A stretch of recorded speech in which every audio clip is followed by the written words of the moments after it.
하나님 말씀은 열왕기상 11장 1절에서 13절 말씀입니다.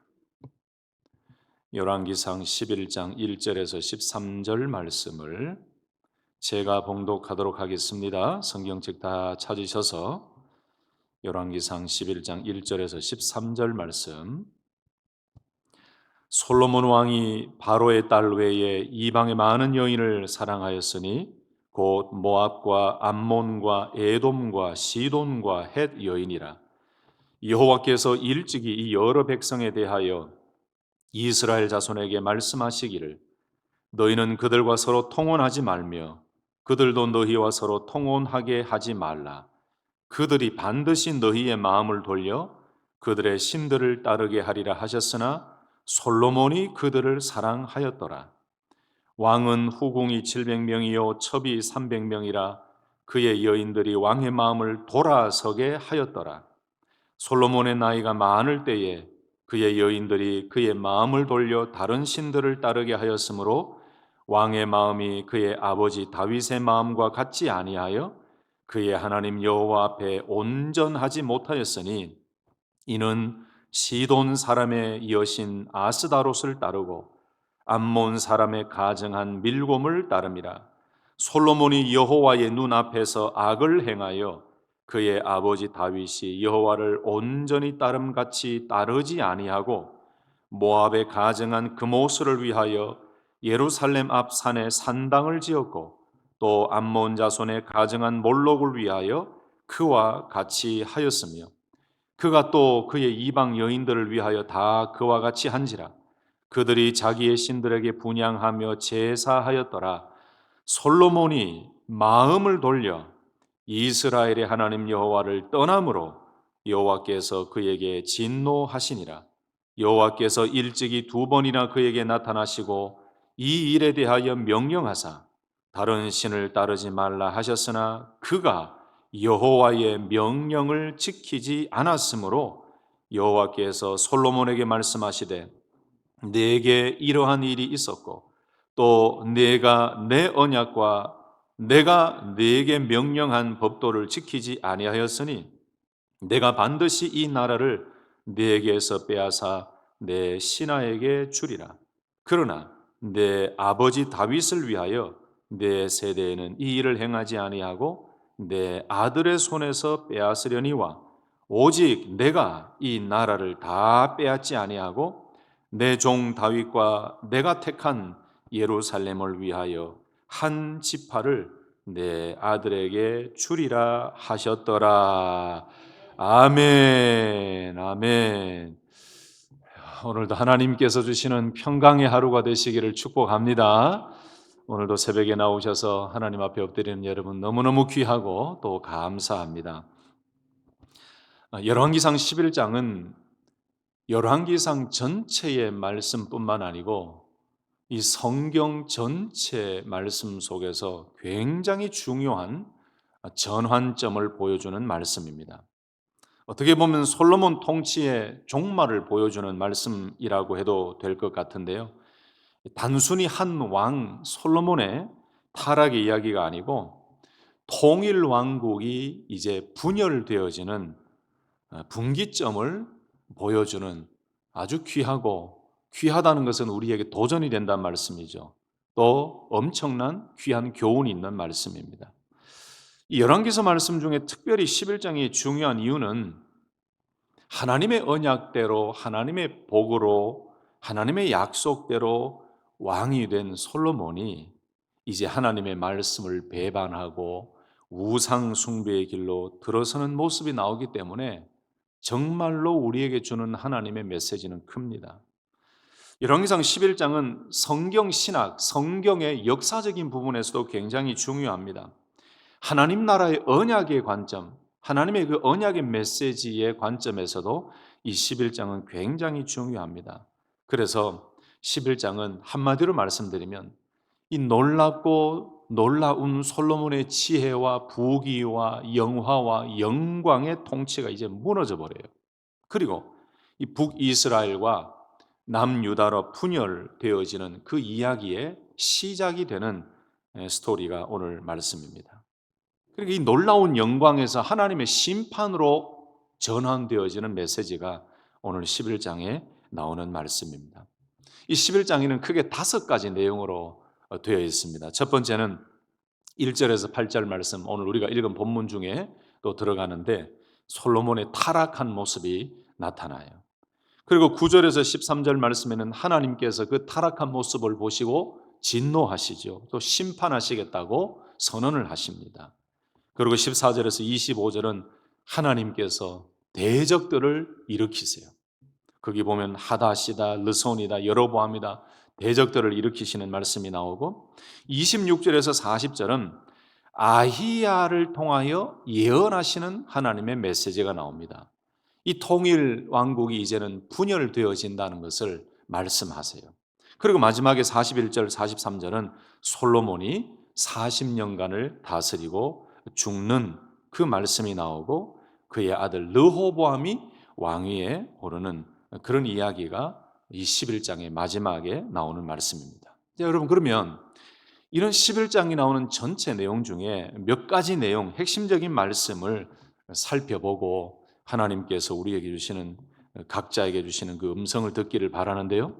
첫 번째는 은혜 받은 자 솔로몬이 어떻게 타락하고 있는지를 볼 수가 있습니다. 1절과 2절, 특별히 2절 하반절 말씀 보면은 은혜 받은 자의 타락의 모습이 나오는데 1절을 다시 한번 보실까요? 솔로몬 왕이 바로의 딸 외에 이방의 많은 여인을 사랑하였으니 곧 모압과 암몬과 에돔과 시돈과 헷 여인이라. 2절 하반절에도 보시면 솔로몬이 그들을 사랑하였더라. 이방의 많은 여인을 사랑하였더라. 이제 솔로몬의 내리막길을 보여주는 말씀이지요. 여러분 한번 생각해 보세요. 1장부터 시작된 이 솔로몬의 이야기가 11장까지 쭉 이어집니다. 이 솔로몬의 죽음으로 11장이 끝나지요. 근데 1장에서 10장까지 말씀을 한번 보십시오. 솔로몬이 왕으로 등극하고 하나님께서 놀라운 지혜를 주시고 부와 명예와 권세를 주시고 그리고 성전을 건축하게 하시고 왕궁을 건축하게 하시고 얼마나 영광스러운 이야기가 쭉 이어졌습니까? 스바 영이 찾아와서 그 지혜를 보고 놀라서 여호와 하나님을 찬양하는 그 아름다운 일도 있고, 그런데 이렇게 1장에서 10장까지는 이 시기의 솔로몬은 하나님의 뜻을 따르는 아주 신실한 왕의 모습이었다는 거예요. 그런데 11장에 넘어오니까 여호와를 떠나서 다른 신을 섬기고 우상을 숭배하는 솔로몬의 모습이 나타납니다. 이것이 솔로몬의 내리막길의 모습이에요. 여기 모압과 암몬과 에돔과 시돈과 헷 여인이라고 되어 있는데 이 나라들은 이스라엘과 인접해 있는 경계선에 있는 그런 나라들이죠. 솔로몬 입장에서는 정치적으로 정략 결혼도 필요하고 여러 가지 나라를 위해서 이런 행위도 필요했겠지만 문제는 무엇인가? 이 이방 여인들과의 결혼을 함으로 인해서 우상 숭배의 모습으로 전락해버렸다는 것이 이것이 더 큰 문제예요. 여기서 우리는 출애굽기 34장 16절의 말씀을 좀 떠올릴 수가 있습니다. 출애굽기 34장 15절 16절 말씀에 이미 하나님께서 말씀하셨습니다. 너는 삼가 그 땅의 주민과 언약을 세우지 말지니 이는 그들이 모든 신을 음란하게 섬기며 그들의 신들에게 제물을 드리고 너를 청하면 네가 그 제물을 먹을까 함이며 16절에 보면 또 네가 그들의 딸들을 네 아들들의 아내로 삼음으로 그들의 딸들이 그들의 신들을 음란하게 섬기며 내 아들에게 그들의 신들을 음란하게 섬기게 할까 함이니라 라고 이미 출애굽기 34장 15절 16절에서 말씀하셨어요. 여러분 출애굽기 34장이 어떤 내용입니까? 모세가 금송아지 사건 이후에 다시 시내산에 올라가서 두 번째로 돌판 그 십계명 계명의 말씀을 받은 말씀이 출애굽기 34장의 말씀이지요. 거기에 보면 하나님께서 모세에게 다시 언약을 세우시고 명령하시면서 이스라엘 백성이 앞으로 지켜야 할 하나님의 언약 말씀에 그 핵심적인 말씀들을 적어주셨어요. 그 중에 15절 16절 말씀은 하나님 다시 언약을 세우시며 이스라엘이 가나안 땅에 들어가거든 그 땅의 거민들과 약속하지 말고 언약하지 말고 그들의 신들과 언약하지 말고 그리고 그들의 딸들을 네 아들들의 아내로 삼도록 하지 말아라. 그 땅의 주민과 언약을 세우지 말아라. 하나님께서 또 그렇게 말씀하셨어요.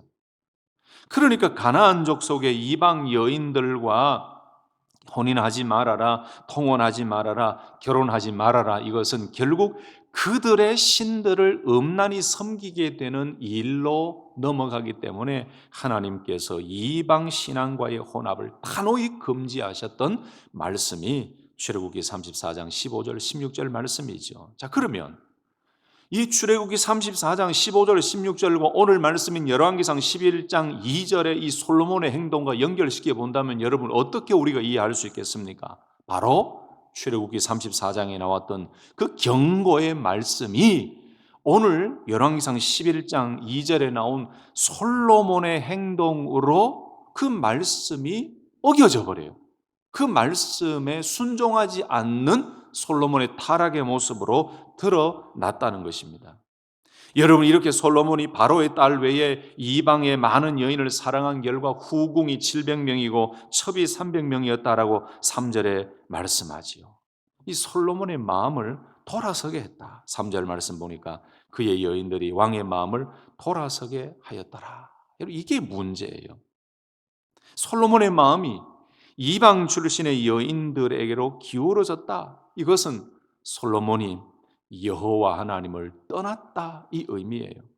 이것이 여호와 하나님의 진노를 불러일으키는 요인이 되고 원인이 된 것이죠. 여러분, 그런데 왜 이런 솔로몬의 행동이 문제가 되고 죄가 되었을까요? 왜 이 행동을 보고 하나님께서 진노하셨을까요? 그 이유가 2절과 4절에 계속해서 명확하게 드러납니다. 2절에 보시면 여호와께서 일찍이 이 여러 백성에 대하여 이스라엘 자손에게 말씀하시기를 너희는 그들과 서로 통혼하지 말며 그들도 너희와 서로 통혼하게 하지 말라. 그들이 반드시 너희의 마음을 돌려 그들의 신들을 따르게 하리라 하셨으나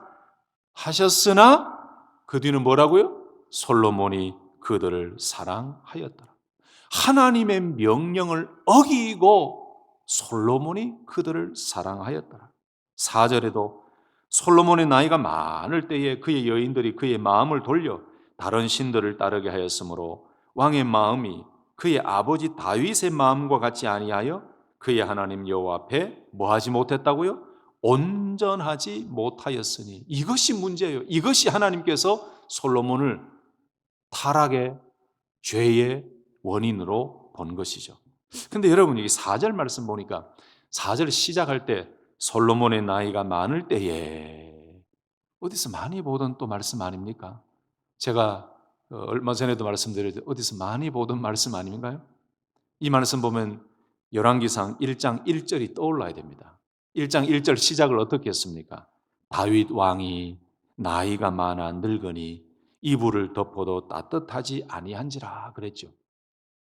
다윗이 나이가 많아서 이불을 덮어도 따뜻하지 아니했을 때 그것은 육신적으로뿐만 아니고 그리고 영적으로도 또 판단력적으로도 다 약해져 있는 상태였죠. 그때에 아도니아가 반란을 일으켜서 자기가 왕이 되겠다고 했을 때에 이 나단과 바세바가 그 사실을 알고 이 다윗 왕에게 지혜롭게 이야기를 해서 다윗 왕이 그 이야기를 듣고 아하, 하나님의 언약을 다시 기억해서 솔로몬을 왕으로 등극을 시키잖아요. 오늘 11장 4절 말씀에 솔로몬의 나이가 많을 때에 이 말씀도 솔로몬이 육신적인 것뿐만 아니고 영적으로도 분별력적으로도 판단력적으로도 모든 것들이 흐려져 있는 상태예요. 이방의 많은 여인을 사랑하고 통혼한 것으로 끝난 것이 아니고 솔로몬이 나이가 많이 늙었을 때에 그 이방 여인들이 솔로몬의 마음을 돌려서 다른 신들을 섬기게 해버렸다는 것입니다. 여러분, 그래서 나이가 들면 들수록 우리는 영적으로 신앙적으로 분별력으로 통찰력이 있도록 해달라고 기도하는 그 기도가 우리에게 더 필요한 줄로 믿습니다. 여러분, 뉴스를 많이 보잖아요. 젊은 여인이 나이 많은 할아버지와 결혼해서 그 재산을 탐내고, 그래서 정신이 좀 혼미할 때 그때 모든 문서에 이 좀 안타까운 일이지만 이 지장을 찍게 만들어서 집 문서고 모든 문서를 자기 걸로 만들어 가지고 사기를 치는 사람들 많잖아요. 여러분, 그래서 이 다윗이든 솔로몬이든 연약하고 나이가 많아 늙었을 때에 육신적인 것뿐만 아니고 영적인 것으로도 판단력적으로도 다 약해져 있어요. 저는 오늘 이 자리에 계신 우리 모든 성도님들이 나이가 들면 들수록 영적으로, 육신적으로, 분별력으로, 통찰력으로 더 놀라운 은혜 가운데 하나님 앞에서 신실하게 세워져가는 그런 능력의 성도님들로 승리하시기를 예수님의 이름으로 축복합니다. 4절에 왕의 마음이 그 하나님 여호와 앞에 온전치 못했다는 것은 어떤 의미일까요? 하나님 앞에서 솔로몬의 마음이 변질되어서 오직 하나님만 바라보는 그 마음이 아니더라는 겁니다. 오직 하나님 한 분에게만 완전히 마음을 전적으로 쏟아놓는 마음이 아니다, 이 마음이에요. 더 이상 솔로몬의 마음이 하나님의 것이 아니었다, 이 의미죠. 그래서 요약하면 결국 솔로몬이 하나님의 말씀과 하나님의 율법, 하나님의 명령을 배반하고 이방 여인들을 사랑하고 그들의 신들을 따라 섬기는 우상 숭배의 길로 전락해 버렸다는 것입니다. 5절에 보니까 이는 시돈 사람의 여신 아스다롯을 따르고 암몬 사람의 가증한 밀곰을 따름이라 그랬어요. 여러분, 사람이 미혹의 영에 한번 유혹되면, 또 유혹의 영에 한번 이렇게 빠지면 헤쳐나오기가 참 어렵죠. 성경의 미혹의 영, 유혹의 영 얼마나 많이 말씀하고 있습니까? 그래서 우리가 나이가 들면 들수록 항상 분별력을 가지고 오히려 더 영적으로 제대로 서서 우리를 넘어뜨리게 만드는 유혹과 미혹의 영을 맞서서 싸우며 주님 부르시는 그날까지 아주 분별력 있는 그 믿음의 삶을 살며 주님을 바라봐야 될 줄로 믿습니다. 항상 우리는 깨어 근신하는 삶을 살 때 우리는 흔들리지 않게 될 것입니다. 다시 한 번 더 축복합니다. 성도 여러분, 오늘 하루를 살 때도 항상 하나님만 붙들고 미혹의 영, 유혹의 영이 조금 더 틈타지 못하도록 오직 하나님만 바라보고 성령의 전신갑주를 입고 담대하게 믿음으로 승리하는 하루 되시기를 예수님의 이름으로 축복합니다. 또 이유가 나옵니다. 왜 솔로몬의 행동이 죄가 되었는가? 6절 말씀해 보니까 솔로몬이 여호와의 눈앞에서 악을 행하여 그의 아버지 다윗이 여호와를 온전히 따름같이 따르지 아니하고, 다윗이 여호와 하나님을 온전히 따르던 그 길에서 벗어났다는 것이죠. 여호와의 눈앞에서 악을 행했다는 것이죠. 결국 그것은 7절 8절에 이어지는 말씀입니다. 예루살렘 앞에 산당을 짓고 또 암몬 자손의 가정한 몰록을 위하여 그와 같이 하였으며 그의 이방 여인들을 위하여 다 그와 같이 한지라 그들이 자기의 신들에게 분향하며 제사했더라. 아주 총체적인 문제가 여기에 드러나요.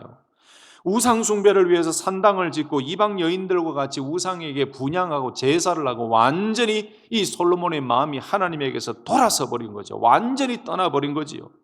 9절 10절에는 더 충격적인 솔로몬의 모습이 나옵니다. 9절 보십시다. 솔로몬이 무엇을 돌렸다고요? 마음을 돌려 이스라엘의 하나님 여호와를 뭐 했다고요? 떠남으로 여호와께서 그에게 진노하시니라. 11절 말씀에 이 일에 대하여 명령하사 다른 신을 따르지 말라 하셨으나 그가 여호와의 명령을 지키지 않았으므로. 9절 10절이 너무나 충격적인 솔로몬의 모습 아닙니까? 솔로몬이 마음을 돌려버렸습니다. 하나님 여호와를 떠나버렸다고 했습니다. 이것이 진노의 원인이었습니다. 또 여호와의 명령을 지키지 않았다 그랬습니다. 이것이 솔로몬의 타락의 결정적인 종말의 모습이에요. 근데 9절에 나오는 이 돌이켜 이 말씀은 9장 6절에도 나왔었죠. 9장 6절에도 하나님께서 성전과 왕궁 건축하기를 마치고 하나님 다시 나타나셔서 말씀하셨을 때에 똑같은 말씀을 하셨어요. 9장 6절에 보면 만일 너희나 너희의 자손이 아주 돌아서서 나를 따르지 아니하며 내가 너희 앞에 둔 나의 계명과 법도를 지키지 아니하고 가서 다른 신을 섬겨 그것을 경배하면 끊어버릴 것이요 성전을 무너뜨려 버릴 것이요 던져버릴 것이요 라고 명령하시면서 돌아서서라는 말씀을 사용했어요. 오늘 9절에 나오는 말씀하고 똑같습니다. 돌려, 돌이켜, 돌아서서 이 말씀이에요. 여러분이 돌아서서 돌려라는 말씀은 슈브라는 말씀인데 첫 번째는 회개한다라는 긍정적인 말씀이 있어요. 하나님께로 돌이킨다. 이것은 회개한다. 하나님께로 다시 돌아선다. 그런데 부정적인 의미로는 타락하다, 배반하다, 배신하다 이 의미예요. 오늘 본문에 나왔던 솔로몬이 마음을 돌려라는 여기에 나오는 이 슈브라는 의미는 바로 부정적인 의미죠. 마음을 돌려서 타락해버렸다. 하나님을 배신해버렸다. 이 말씀을 준비하는데 저는 이 찬양이 자꾸 생각나더라고요. 주님 뜻대로 살기로 했네. 주님 뜻대로 살기로 했네. 주님 뜻대로 살기로 했네. 뒤돌아서지 않겠네. 아멘이십니까? 여러분이 모두가 주님 오시는 그날까지 뒤돌아서지 아니하고 마음을 돌이키지 않고 오직 회개하며 주님만 바라보는 믿음의 사람으로 승리할 수 있기를 예수님의 이름으로 축복합니다. 결국 11절에서 13절에는 하나님께서 진노하시고 징계를 내리십니다. 여호와께서 솔로몬에게 말씀하시되 네가 이러한 일이 있었고 또 네가 내 언약과 내가 네게 명령한 법도를 지키지 아니하였으니 내가 반드시 이 나라를 네게서 빼앗아 내 신하에게 주리라.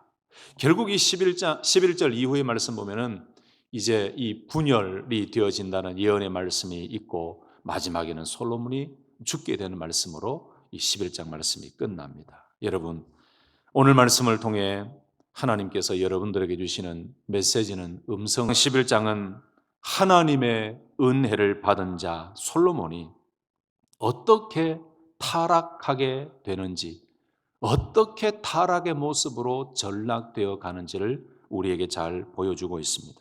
결국 솔로몬의 타락은 하나님의 말씀, 율법, 명령을 어기고 이방 여인을 사랑하고 그 여인들이 솔로몬의 마음을 돌이켜 빼앗아서 그들이 섬기는 우상을 숭배하는 일까지 가도록 만들어 버렸다는 것이죠.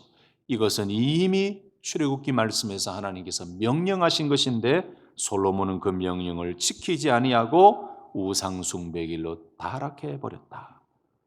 오늘 이 말씀이 우리에게 주시는 하나님의 음성은 명확하지요. 그래서 우리는 늘 이런 것을 생각하며 살아야 됩니다. 영적인 타협을 늘 감지하면서 우리가 영적 타협을 하지 않기 위해서 신앙적으로 영적으로 깨어있는 삶을 살아야 돼요. 오늘 1절에서 3절에 나오는 영적 이방인과의 통혼, 이 결혼이 가져오는 그 위험이 얼마나 큰지를 보았습니다. 영적 이방인 여인들과의 통혼을 통해서 이 그들로 인하여 우상 숭배하는 것이 얼마나 위험한지를 보았어요. 그리고 이 영적 이방인들로 인해서 하나님께서 진노하시는 그 말씀을 우리가 봤습니다. 바라기는 우리 모두가 오늘 말씀을 통해서 오직 은혜 받은 자답게, 은혜로 살아가는 자답게 하나님의 말씀에 순종하며 늘 악한 사단을 이겨내는 그 믿음으로 오늘도 승리하시고 오직 하나님 말씀을 순종하는 그 삶을 통해 하나님의 복을 받는 거룩한 승리의 하루가 되시기를 예수님의 이름으로 축복합니다. 아멘. 기도하십시다.